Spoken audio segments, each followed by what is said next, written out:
कहते हैं ना कि जितना जरूरी एक भक्त को उसका भगवान होता है, उतना ही प्यारा भगवान को अपना भक्त भी होता है। मां भारती की पावन भूमि को यूं ही नहीं संतों की तपोभूमि कहा जाता है। यहाँ आज भी श्री प्रेमानंद महाराज जी जैसे संत मौजूद हैं। आज हम प्रेमानंद जी महाराज जी की दिनचर्या के बारे में बताएंगे और साथ में ये भी बताएंगे कि महाराज जी से मिलने का उचित समय कौन सा है, आप उनसे कैसे मिल सकते हैं और महाराज जी कब प्रवचन देते हैं और आप उस प्रवचन में कैसे हिस्सा ले सकते हैं, और ऐसी कई जानकारियां आज हम आप तक लेकर आएंगे। तो गुजारिश है कि आप इस वीडियो के अंत तक जरूर बने रहें और अंत में कमेंट बॉक्स पर यह लिखना मत भूलिएगा कि आपको ये वीडियो कैसा लगा। तो दोस्तों, प्रेमानंद महाराज जी कहते हैं कि उनकी एक किडनी का नाम राधा और दूसरी का नाम है कृष्ण। तो जब राधा और कृष्ण दोनों समीप हैं तो किस बात का डर है। एक दिव्य संत वृंदावन की गलियों में बैठा शांत जीवन जीने का पाठ पढ़ा जाता है, जो लाखों की संख्या के बीच प्रवचन करने वाले भी नहीं सिखा पाते हैं। लोगों की अध्यात्म की ओर बढ़ती रुचि का श्रेय कहीं ना कहीं उन्हीं संतों को जाता है जो अपने उपदेशों को जनता के बीच पहुंचाते हैं। इसके साथ ही लोगों को धर्म के साथ जोड़ कर रखते हैं। ऐसे ही महान संत हैं प्रेमानंद महाराज जी।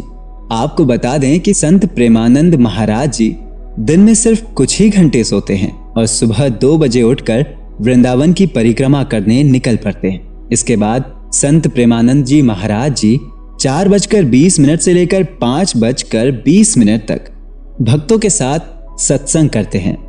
वहीं महाराज 5:30 से लेकर 6:30 तक राधा नाम का संघ कीर्तन, भक्त नामावली और इसके बाद 9:30 बजे श्रृंगार आरती का आयोजन करते हैं। इसके बाद दोपहर में संत प्रेमानंद महाराज जी दैनिक वाणी पाठ और सत्य आरती और सत्संग करते हैं। तकरीबन 60 साल के प्रेमानंद महाराज जी अब जाकर हमारे और आप सभी के बीच में खूब प्रसिद्ध हुए हैं। इनके दरबार में बड़े बड़े नाम वाले लोग आशीर्वाद लेने तक आते हैं।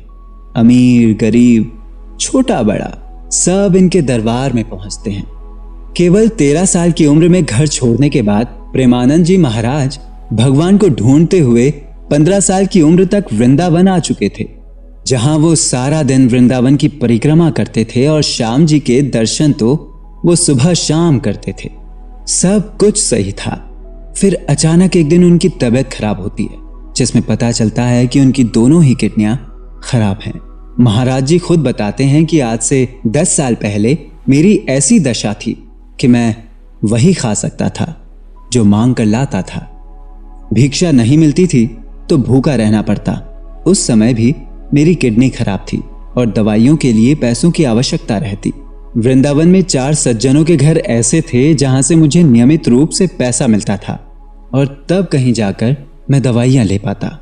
और अब सब मेरे भगवान की कृपा है कि सब व्यवस्था खुद हो जाती है।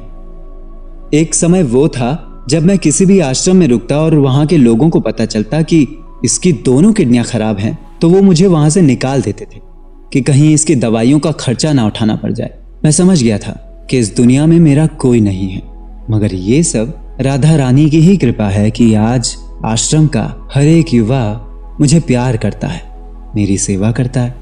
अगर एक पानी पिलाता है तो दूसरा मुंह पोंछ रहा होता है। ये सब कौन है? ये सब भगवान के ही रूप हैं। भगवान ही अनेकों रूपों में आकर मुझे दुलार कर रहे होते हैं, तो ये जीवन चल रहा है। चलिए अब आपको बताते हैं कि अगर आप भी वृंदावन जाते हैं तो आप प्रेमानंद जी महाराज से आखिर कैसे मिल सकते हैं। दोस्तों, महाराज जी सुबह 3 बजे सुंदर रोड से होते हुए अपने आश्रम श्री राधा केली कुंज जाते हैं। श्री राधा केली कुंज आश्रम, जो कि प्रेम मंदिर के पीछे भक्ति वेदांत अस्पताल के सामने है। प्रेमानंद महाराज के प्रवचन और उनसे मुलाकात करने के लिए श्रीहित राधा केली कुंज, वृंदावन परिक्रमा मार्ग, वराह घाट, वृंदावन में जाकर महाराज जी के दर्शन कर सकते हैं। प्रेमानंद महाराज जी का कोई कांटेक्ट नंबर नहीं है, लेकिन उनकी वेबसाइट वृंदावन रस महिमा में जाकर आप उन्हें ईमेल से उनसे कांटेक्ट कर सकते हैं। आज की तारीख में उनके अनगिनत भक्त मौजूद हैं जो उनको अपना भगवान मानते हैं। जिस बालक को एक समय में रोटी के लिए तरसना पड़ता था, जिसने अपने जीवन में इतने दुख उठाए हों लेकिन कभी अपने भगवान को नहीं छोड़ा, आज भगवान ने ही उस बालक को इतना बड़ा बना दिया कि वो खुद ईश्वर का एक अवतार कहा जाने लगा है। यही तो प्रभु की वो लीला है जो हम इंसान कभी नहीं समझ पाए।